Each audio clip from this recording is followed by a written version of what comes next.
આમ સ્ટુડન્ટ હું SR Chauhan from Aaradhya classes. હવે આપણે અસંયોગી જનન વિશે ડિટેલમાં લઈ લઈએ. એટલે મધમાખીમાં લિંગ નિશ્ચયન પૂરું થાય. એટલે આમ એકચ્યુઅલી ટાઇટલ આવશે મધમાખીમાં લિંગ નિશ્ચયન.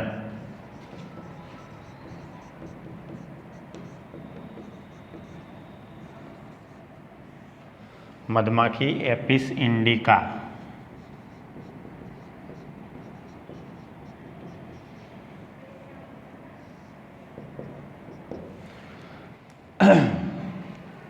મધમાખીમાં લિંગ નિશ્ચયની અંદર એના હજુ અન્ય રીતે યાદ રાખવાનું તો એન ટુ એન ક્રિયાવિધિ,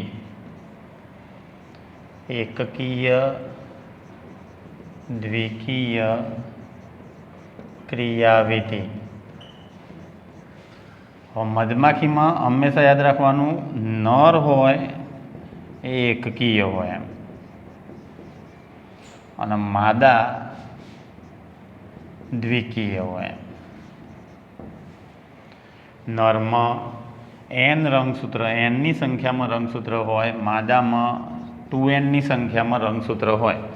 એટલે એન ટુ એન ક્રિયાવિધિ મધમાખી આવું એક્ઝામ્પલ એવું જરૂરી નથી. આના બીજા ટોપિક તરીકે લેવું હોય તો અસંયોગી જનન સમજાવો. અસંયોગી જનન તમારા ચેપ્ટર નંબર 1 પણ આપેલું છે. રોટીફર્સ, ઘરોડીઓ, કેટલીક ઘરોડીઓની અંદર પણ આ પ્રક્રિયા જોવા મળે. સંયોગ વગર જનન, અન્ય નામ નહીં કહેતો, બરાબર. અનિર્ભેળતા કહેવાય, પાર્થેનોજીનેસિસ કહેવાય, એપોમિક્સિસ તરીકે પણ ઓળખવામાં આવે. વ્યાખ્યા આની એટલી યાદ રાખવાની, ફલન થયા વગર માત્ર અંડકોષમાંથી નવી સંતતિ નિર્માણ પામે તો તેને અસંયોગી જનન કહે છે. એટલે ફલન થયા વગર એકલા અંડકોષમાંથી નવી સંતતિનું નિર્માણ થાય. શુક્રકોષ આમાં ફલનમાં ફાળો ના આપે. હવે માખી જે આવે, મધમાખી, એમાં એક નર હોય ડ્રોન, રાણી હોય ક્વીન,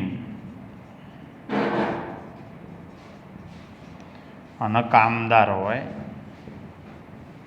વર્કર.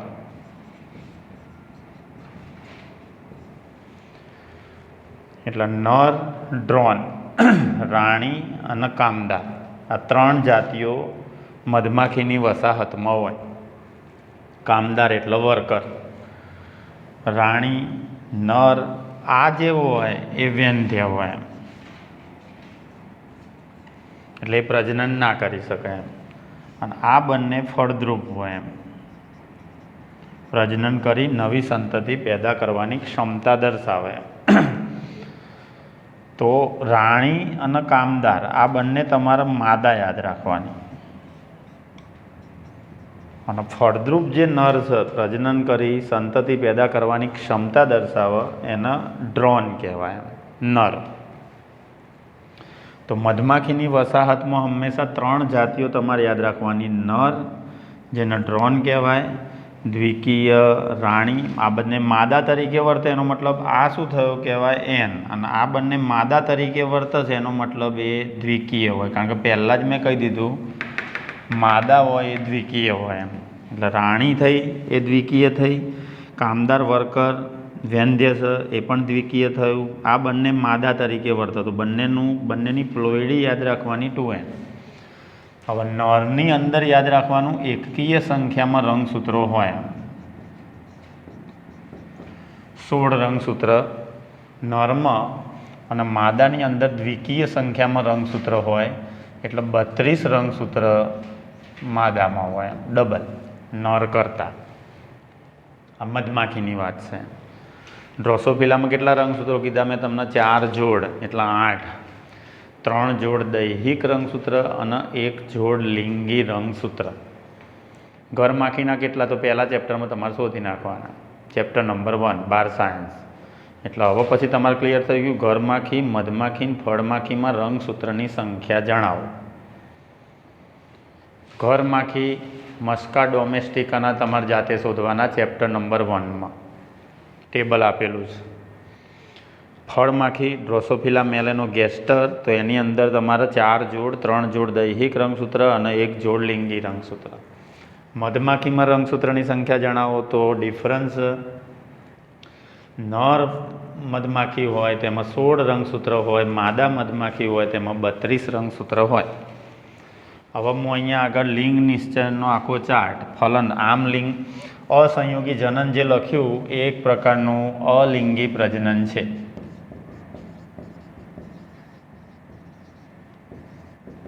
જેમાં લિંગી પ્રજનનની નકલ કરવામાં આવે છે.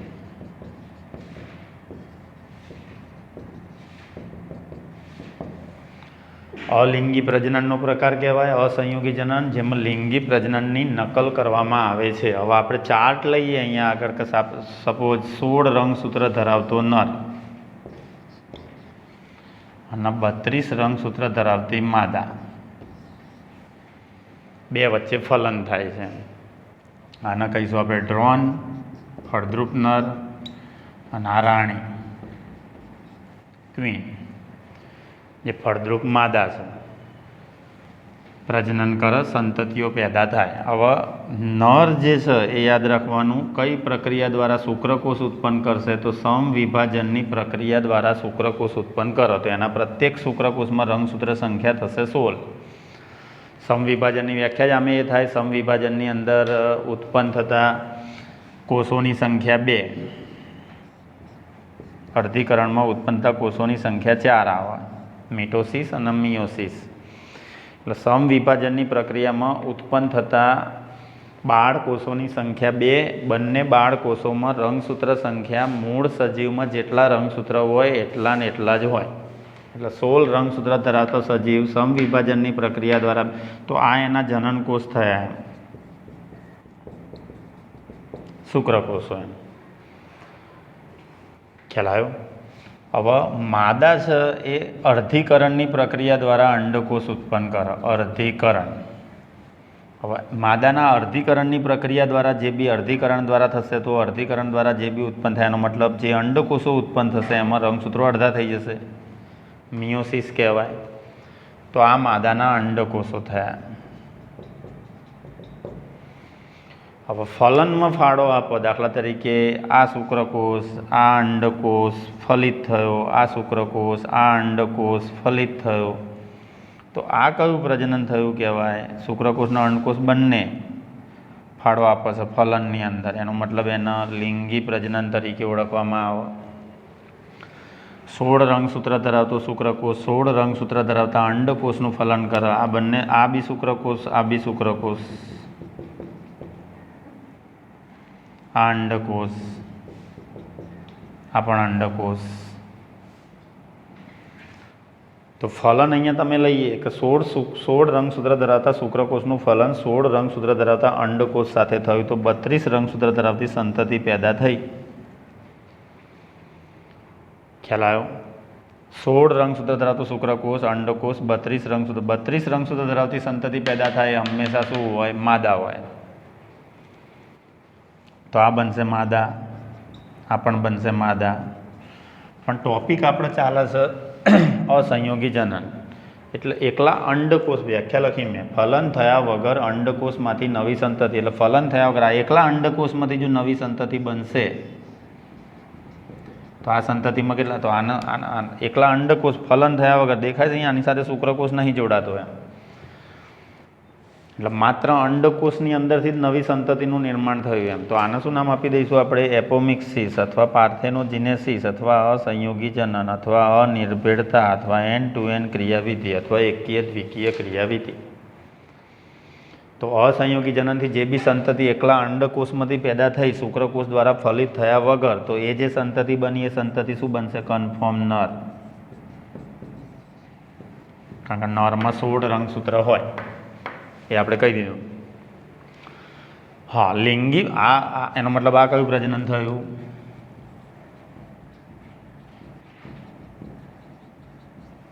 અલિંગી પ્રજનન થયું અને આ લિંગી પ્રજનન થયું. હવે એ જે લિંગી પ્રજનન થયું એ લિંગી પ્રજનનમાં આપણે 2 શુક્રકોષો ઉત્પન્ન કર્યા હતા, અંડકોષ, ફલન થયું 32. હવે આ જે માદા છે આને જો રોયલ જેલી ખોરાક પ્રાપ્ત થાય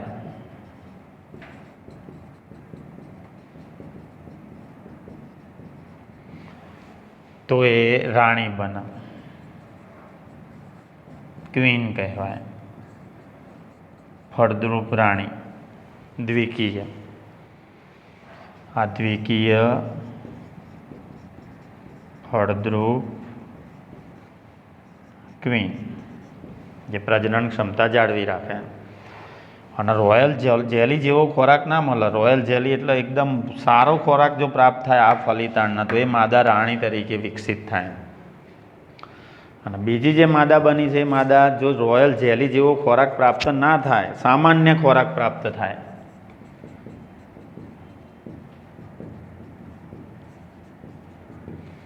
એકદમ સિમ્પલ ખોરાક, એમ ખ્યાલ આવ્યો, રોયલ જેલી જેવો ખોરાક પ્રાપ્ત ના થાય તો એ વર્કર થાય અથવા કામદાર,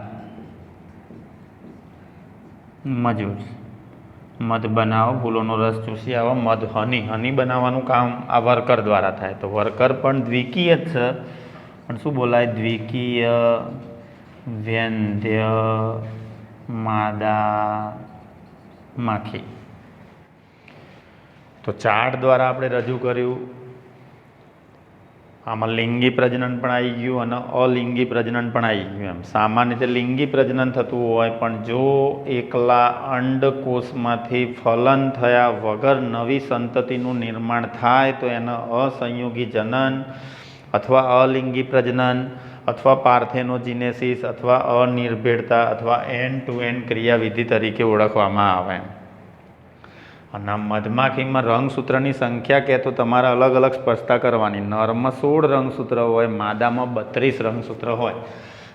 આ એક ઉદાહરણ મધમાખીમાં લિંગને, પણ આવું ને આવું અન્ય ઉદાહરણ તમને કે અસંયોગી જનન દર્શાવતા સંધિપાતના ઉદાહરણ.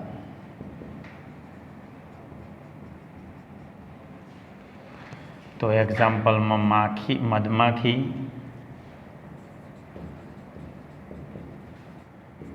કીડીઓ અને ભમરીઓ. આટલા 3 ઉદાહરણ સંધિપાતમાં તમારે યાદ રાખવાના જે અસંયોગી જનન દર્શાવે. સંધિપાતમાં ઢગલો ઉદાહરણ છે. સંધિપાત પ્રાણી જગતમાં સંખ્યાની દ્રષ્ટિએ મોટામાં મોટો સમુદાય એ 11 સાયન્સમાં તમારે આવી ગયું. 2/3 ભાગના પ્રાણીઓ સંધિપાત છે. પહેલા નંબરનો મોટામાં મોટો સમુદાય સંધિપાત, આર્થ્રોપોડા જેને કહેવાય. બીજા નંબરનો મોટામાં મોટો સમુદાય મોલુસ્કા, મૃદુકાય જેને કહેવાય. અને ત્રીજા નંબરનો મોટામાં મોટો સમુદાય પ્રોટોજુઅન્સ, પ્રજીવ જેને કહેવાય. નાનામાં નાનો સમુદાય કંકત ધરાતું. તો સંધિપાતમાં તમારા ઢગલો ઉદાહરણ આપેલા છે, પણ એમાંથી 3 પ્રાણીઓના નામ એવા યાદ રાખવાના. સંધિપાતમાં તમારું ઉદાહરણ 11 સાયન્સ પૂરતા લઈએ તો આપણે આર્થિક રીતે ઉપયોગી કીટકો હતા. એમાં રેશમના કીડા, બોમ્બિસ જેને કહેવાય, લાખ આપતા કીડા, લેસીફર કહેવાય, અને એપિસ એટલે મધમાખી, મધ આપે.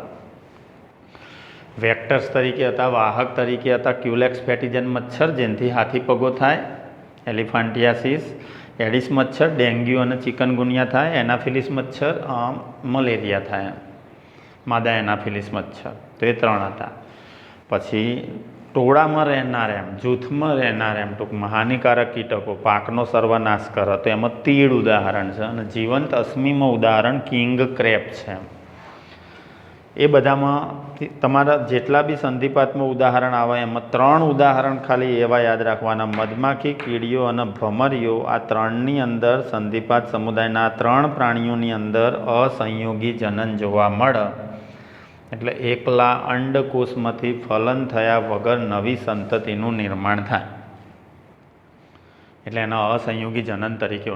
અહીંયા મેં લિંગી પ્રજનન બી દર્શાવ્યું અને અલિંગી પ્રજનન પણ દર્શાવ્યું. અને જાતિઓ હંમેશા 3 યાદ રાખવાની. મધમાખીની વસાહત કોઈ બી હોય, શું કહેવાય? મધમાખીની વસાહતના એપિયરી. અને મધમાખી વસાહતનું ડિટેલમાં માહિતી એક વૈજ્ઞાનિકે આપી હતી,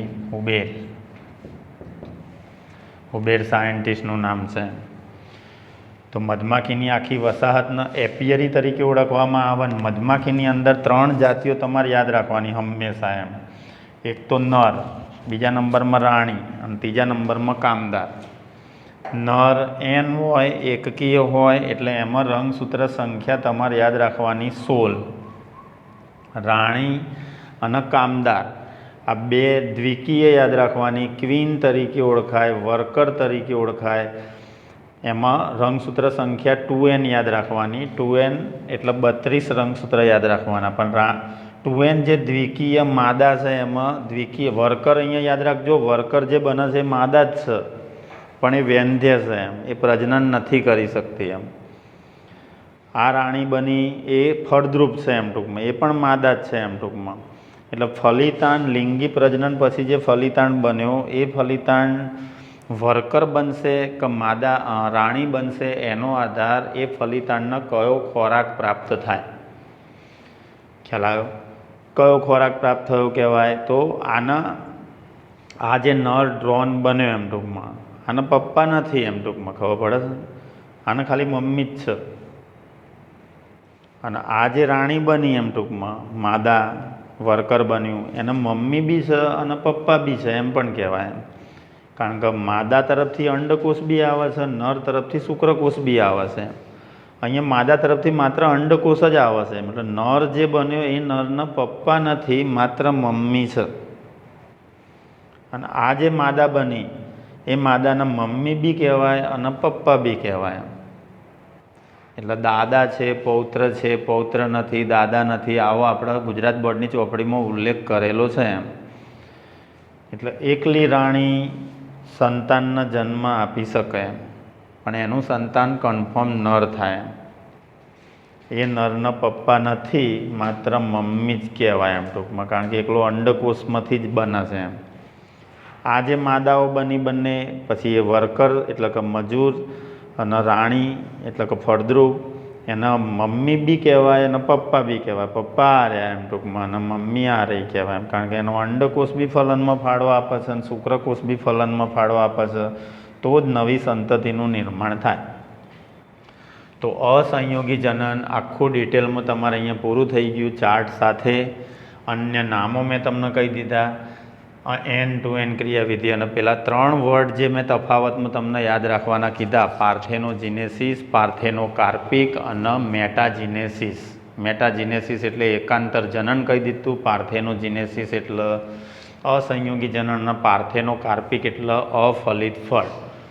આ લોંગ ક્વેશ્ચન ગુજરાત બોર્ડની ચોપડીમાં પણ પૂછાશે. બોર્ડની અંદર મોસ્ટ IMP કે મધમાખીમાં લિંગ નિશ્ચયન ચાર્ટ દોરી સમજાવો અને જોડે કંઈક મેન્ડેલના એક સંકરણના પ્રયોગનો કોઈ નિયમ એટેચ કરી દે, એમ કરીને 4 ગુણના લોંગ ક્વેશ્ચનમાં પૂછી શકાય. અને નીટ માટે પણ IMP યાદ એ જ રાખવાનું કે વર્કર છે એ માદા છે પણ વેંધ્ય છે એમ, અને રાણી છે એ પણ માદા છે પણ ફળદ્રુપ છે એમ, નર છે એ ડ્રોન છે એ ફળદ્રુપ છે એમ ટૂંકમાં, એ સંતતિ પેદા કરી શકે. આ 3 જાતિઓ આપણે લખીએ, જાતિઓમાંથી સંતતિ પેદા ના કરી શકતું હોય એવી જ જાતિમાં નર સંતતિ પેદા કરે, રાણી સંતતિ પેદા કરે, કામદાર કદાપી સંતતિ પેદા કરી શકતી નથી. એટલે વર્કર કોઈ દિવસ સંતતિ પેદા ના કરે, કારણ કે વેંધ્ય હોય. વેંધ્ય સજીવોના ઉદાહરણ 11 સાયન્સમાં પહેલા ચેપ્ટરમાં તમારે આપેલા છે. એક તો મ્યુલ છે, મ્યુલ એટલે ખચ્ચર, વેંધ્ય હોય એવું માદા યુગલ, અને વેંધ્ય કામદાર માખી. આ 3 ઉદાહરણ વેંધ્ય સજીવોના યાદ રાખવાના, જે જીવનકાળ દરમિયાન કદાપી પ્રજનન કરી શકે નહીં. તો આ સાથે મધમાખીમાં લિંગ નિશ્ચયન પૂરું થઈ ગયું. આટલું રાખીએ આજે આપણે.